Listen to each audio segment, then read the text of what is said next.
చేతికి మట్టి అంటకుండా పెరిగిన ఏపీ మంత్రి లోకేష్ ఇయాల చీపురు పట్టి ఊడ్చిండు. మంగళగిరిలో ఉన్న ఏకో పార్కుల స్వచ్ఛాంధ్ర కార్యక్రమం జరిగితే అక్కడికి పోయిండు లోకేష్. ఆ పార్కుల పని చేసేటోళ్ళతో కలిసి మాట్లాడటానికి మంత్రి సార్ కూడా చీపురు పట్టిండు. ఎంతైనా సీఎం కొడుకుగా పెరిగినోడాయే, ఇట్లా ఆకులు అలములు ఊడ్చిన అనుభవం లేనోడాయే. అందుకే ఇగో గిట్లా చేతులకు గ్లౌజులు దొడుక్కొని పార్కుల పడ్డ చెత్తను ఊడ్చుకుంటా పారిశుద్ధ్య కార్మికులతో మాటలు కలిపిండు. ప్రజలు కూడా బాధ్యత పెడతామా?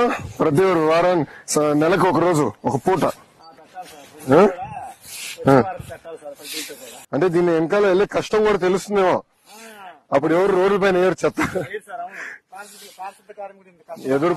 పారిశుద్ధ్య కార్మికులు ఎదుర్కొన్న కష్టాలు ఏంటని తెలుసుకుని రోడ్డు పైన ఓడేవారు. ఎప్పటికీ మీరే ఊడ్చుడు కాదు, అప్పుడప్పుడు ప్రజలు కూడా ఊడ్చేటట్టు చేస్తే ఎక్కడ పడితే అక్కడ చెత్త చేసుడు ఆపుతారు. నెలకు ఒక్కసారైనా జనంతో ఊడిపించే పని చేద్దామా అని అడుగుతున్నాడు. ఇట్లా పార్కుకు పోయిన మంత్రి సాబ్ కార్మికులతో కూర్చొని మాట్లాడిండు, వాళ్ళతో కలిసి ఛాయ్ తాగిండు. అంతేకాదు పార్కుకు వచ్చిన చిన్న పిల్లలతో పరాశకం ఆడిండు, జనం చేతుల చెయ్యేసి మాట్లాడిండు. అంత మంచిగానే ఉన్నది కానీ మరి మంత్రి సార్ వచ్చేంత వరకు పార్కులో ఇంతగానం చెత్త ఎందుకున్నదో, సార్ వచ్చినాకనే ఊడుస్తాం అనుకున్నారో కార్మికులు, లేకుంటే ఊడ్చిన పార్కులనే చెత్తేసి మళ్ళా మంత్రి సార్ ఊడ్చేటట్టు చేసిండ్రో మనకు తెలియదు కానీ మొత్తానికి చెల్లా చెదురుగా పడ్డ చెత్తను ఒక్క దగ్గరికి ఊడ్చిండు లోకేష్ సారు. ఊడ్చిన చెత్తను కుండీలకే ఎత్తిండు. మీరు ఇట్లా అంటే మేము అట్లా అన్నట్టే సాగింది అసెంబ్లీలో అధికార ప్రతిపక్షాల మాటల కొట్లాట. ముందుగాల ఏం జరిగిందో ఎట్లా జరిగిందో గాని ఎమ్మెల్యే జగదీష్ రెడ్డి మీద స్పీకర్ సార్ వేసిన సస్పెన్షన్ ను ఎత్తేయాలి అన్నట్టు మాజీ మంత్రి హరీష్ రావు కోరిండు. బీఆర్ఎస్ పార్టీ శాసనసభ్యులు జగదీష్ రెడ్డి గారిని సస్పెండ్ చేసిన విషయం మనందరికి తెలిసిందే. దాని విషయంలో దయచేసి మీరు పునః పరిశీలించి జగదీష్ రెడ్డి గారిపై పెట్టిన సస్పెన్షన్ ను ఎత్తివేయాలని చెప్పి అప్పీల్ చేస్తా ఉన్నాం. మళ్ళొక్కసారి ఆలోచన చేయండి సారు అన్నాడు. తర్వాత సర్కార్ తరఫున జాటోత్ రామచంద్ర నాయక్ మాట్లాడితే ఇటు ప్రతిపక్షం నుంచి పల్లా రాజేశ్వరరెడ్డి సర్కార్ పనుల చక్కదనం మంచిగా లేదని, 6 గ్యారెంటీల హామీ అసలే జాడపత్త లేదని, నీళ్లు లేక పంటలు ఎండిపోతున్నాయని ఇట్లా చాలా ముచ్చట్లే చెప్పుకొచ్చిండు. నడిమిట్ల మంత్రి పొన్నం ప్రభాకర్ కలగజేసుకొని రాజేందర్ రెడ్డి చెప్పిన తీరును తప్పుపట్టిండు. తర్వాత సర్కార్ ముద్ర మార్చుడు గురించి రాజేశ్వర్ రెడ్డి చెప్పుకొచ్చిండు. తెలంగాణ కళాతోరణాన్ని దాన్ని మార్చదలుచుకుంటే, చార్మినార్ రాజముద్రలా మార్చదలుచుకుంటే మేము వరంగల్ జిల్లా వాసులమే కాదు మొత్తం తెలంగాణ యావత్తు ఆత్మగౌరవంతో బతికే వాళ్ళం. వరంగల్ మహనీయులైన రాణి రుద్రమదేవి సాక్షిగా, సర్దార్ సర్వాయి పాపన్న సాక్షిగా, తెలంగాణ సాయుధ పోరాట తొలి అమరుడు దొడ్డి కొమరయ్య సాక్షిగా, మా అక్క చాకలి ఐలమ్మ సాక్షిగా, సమ్మక్క సారక్క సాక్షిగా మా ఆత్మగౌరవం నిలబడడానికి ఖచ్చితంగా పోరాడతాం. మీరు దయచేసి మార్చవద్దు, మారిస్తే మళ్ళా మేము వచ్చిన తర్వాత మళ్ళా మేము తెచ్చుకుంటాం. పల్లా రాజేశ్వర రెడ్డి అట్లాంటే ఇటు నుంచి శ్రీధర్ బాబు కాకతీయ ఉత్సవాలు బీఆర్ఎస్ పార్టీ ఎట్లా చేసిందో చెప్పుకొచ్చిండు. టీఆర్ఎస్ పార్టీకి సంబంధించి ఆనాడు మా ప్రభుత్వ హయాంలో ఉమ్మడి రాష్ట్రంలో 2 కోట్ల రూపాయలు కాకతీయ ఉత్సవాల గురించి ఆ రోజు కేటాయింపు చేస్తే 2 కోట్లు కాదు 4 కోట్లు 6 కోట్లు 8 కోట్లు చేయాలని చాలా సందర్భాల్లో వారు డిమాండ్ చేశారు. సరే 2014 నుంచి 23 వరకు ఒక్కసారి కూడా కాకతీయ ఉత్సవాలు చేయలే. ఆ ముచ్చట అట్లుంటే రైతు రుణమాఫీ సన్నవడ్ల బోనస్ ముచ్చట్ల గురించి గట్టిగానే మాట్లాడిండు రాజేశ్వరరెడ్డి అసెంబ్లీలో. ఆత్మహత్య 564 ఆత్మహత్యలైనాయి. ఆ లిస్ట్ అంతా కూడా ఇప్పటికే నేను మీకు పంపిస్తా అధ్యక్ష. 564 ఆత్మహత్యలైన రైతుల లిస్టు మొత్తం కూడా మీకు పంపిస్తా. ఇవాళ రైతు బీమా కూడా మిగతా ఇవ్వట్లేదు కాబట్టి దాన్ని ఇవ్వాలని చెప్పేసి మేము కోరుతున్నాం అధ్యక్ష. ఇక దానికి మంత్రి కోమటిరెడ్డి వెంకటరెడ్డి సమాధానం చెప్పుకుంటా, బోనస్ సంబంధించి 250 కోట్ల చిల్లర బకాయిలు ఉన్నాయి, త్వరలో చెల్లిస్తాము. దాంతో పాటు మా నల్గొండ జిల్లాను అధ్యక్ష ఈ 2 లక్షల రుణమాఫీ 6,746 కోట్ల రూపాయలు ఉమ్మడి నల్గొండ జిల్లాలో 2 లక్షల లోపు రుణమాఫీ అయింది. 54,145 మంది రైతులకు. దాంతోపాటు ఉమ్మడి నల్గొండ జిల్లా 12 కాన్ఫరెన్స్ సంబంధించి చెప్తున్నా.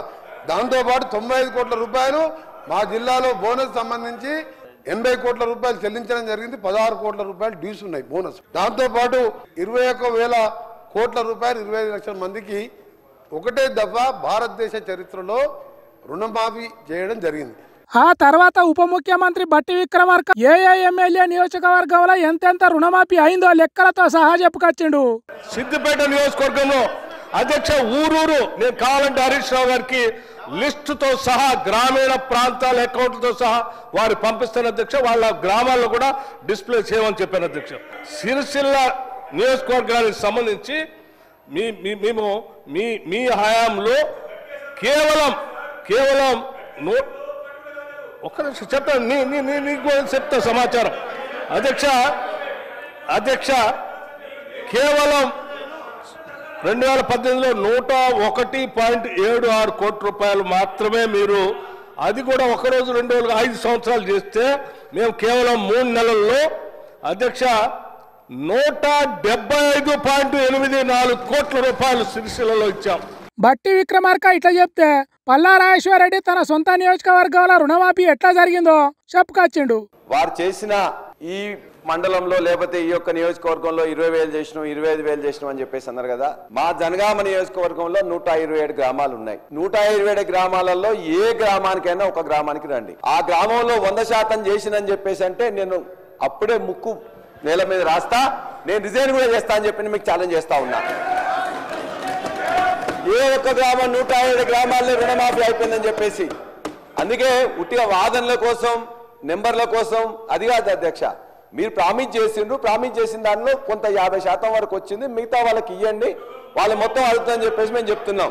అందుకే నా జనగామనే కాదు, మీ యొక్క మధుర నియోజకవర్గం అయినా పర్వాలేదు, ఎక్కడికి వచ్చినా కూడా మేము కూడా వస్తాం. మేము తప్పు మాట్లాడినట్లయితే మా యొక్క ఆ రైతుల ముందే నేను ముక్కుని ఎగరేస్తా. తర్వాత తెలంగాణలో చదువుల ముచ్చట ఎట్లున్నదో కూడా చెప్పిండు. ఎందుకు మేము అడుగుతున్నాం, ఇవాళ విద్యాశాఖ మంత్రిగా ముఖ్యమంత్రి ఉన్న తర్వాత ఎందుకు 1053 స్కూల్స్ బంద్ అయినాయి? ఎందుకు 2 లక్షల మంది విద్యార్థులు డ్రాప్ అవుట్ అయినరు? ఎందుకు కూడా ఒక్క ఫ్యాకల్టీని కూడా యూనివర్సిటీలో రిక్రూట్ చేసిండ్రా? మీరు చెప్పినట్టు 3,000 రూపాయలకు పెంచిండ్రా? చిన్న చిన్న ఏదో చేసేసి అదే గొప్పగా చేసిన చెప్పుకుంటే కష్టం అధ్యక్ష. అంతేకాదు చదువుకునే పిల్లగాళ్ళకి ఇచ్చే స్కాలర్షిప్లు బకాయిలు అట్లనే ఉన్నాయి, ఫీజు రియంబర్స్మెంట్లు అట్లనే ఉన్నాయని చెప్పుకొచ్చుడుతోని మంత్రి శ్రీధర్ బాబు నడిమిట్లా లేచి బకాయిలు ఎప్పటి అధ్యక్ష? వారి ప్రభుత్వ హయాంలో ఉన్న బకాయిలు అధ్యక్ష. ఇది సంవత్సర కాలంలో ఉన్న బకాయిలు కావు. వారి సంవత్సరంలో 5 సంవత్సరాల పాటు బకాయిలు ఇవ్వకుండా పెట్టింది ఎవరిదో పాపమంతా మా పైన మాట్లాడితే ఎట్లా అధ్యక్ష? ఇట్లా చాలా ముచ్చట్ల మీద సర్కారు చేయలేని పనుల గురించి రాజేశ్వరరెడ్డి చెప్తే మంత్రులు మధ్యలో లేచి లెక్కలు చెప్పుడు నడిచింది అసెంబ్లీలో. ఆఖరికి ముఖ్యమంత్రి రేవంత్ రెడ్డి 2.5 గంటలకు ఎక్కువనే అసెంబ్లీలో గత ప్రభుత్వానికి కాంగ్రెస్ ప్రభుత్వానికి తేడా ఏందో చెప్పుకొచ్చిండు. బీఆర్ఎస్ ఈ రోజు మార్చురీలో ఉందని నేను చెప్పిన అధ్యక్ష. దాన్ని ఒక వ్యక్తిని అన్నట్టుగాను, పెద్ద ఆయన్ని చంద్రశేఖరరావు గారు నేను అన్నట్టుగా హరీష్ రావు గారు, కేటీఆర్ గారు చిత్రీకరిస్తున్నారు అధ్యక్ష. ఎక్కడైనా చిన్న సంఘటన జరిగితే దాన్ని తీసుకొని చిలువలు పలువలు చేసి దాన్నే మొత్తం ప్రచారం చేసి మొత్తం వ్యవస్థ కుప్పగూలిందని, అంటే అందులో సమస్యలు లేవనెత్తుతున్నట్టుగా అనిపిస్తలేదు అధ్యక్ష. వాళ్ళ పైశాచిక ఆనందంగా అనిపిస్తుంది, సంతోషంతో గంతులేస్తున్నట్టుగా అనిపిస్తున్నారు అధ్యక్ష. సమస్యలు లేవనెత్తుతే సావధానంగా దాన్ని అరే ఒక ఇష్యూని రేజ్ చేస్తున్నారు, దీన్ని మనం అటెన్షన్తో ఉండాలి అని అధికారులకు అందరూ సూచన. మీదెక్కడ అధ్యక్ష? మీరు అదొదిలేసి పైశాచిక ఆనందం ఏంది అధ్యక్ష?